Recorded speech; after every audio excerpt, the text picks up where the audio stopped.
እናንተ ፍቅር የምትሉ ሰዎች ማለት ነው ካፕል ነው ያፕል የምትባሉ ሰዎች ቢሄቭ ዮርሰልፍ የሆነ የምትሏት አባባል አለ። እኔ ከሱ ውጭ ወደ ውጭ እኔ ከሷ ውጭ ወደ ውጭ ሌባ ቀጣፊ ስልብልብ ውሸታ ማስመታ አስመሳያም ታች ሁላ ከሷ ውጭ ወደ ውጭ እያልክ 8 ተዋራለህ በይኛው ከሱ ውጭ ወደ ውጭ እያልክ በዛንጅ 6 ደርድረሻል እና እንዴት መለያየት አይመጣ ከዛ በአዲስ ፍቅር ማር የዋጠን በለል አንገቱ የሽታይ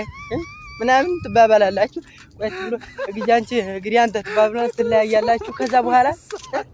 ጀብድ እንዲያሰራውልሽ እኔ ፍቅርን አየሁት ሰውን ማመን ከባድ ማች ለራስ ታምነ መጀመሪያ ከዛ በኋላ ሄሮሮ ሙዚቃ ትከፍታላችሁ ባንለያይ ምናምን ምን ማለት ነው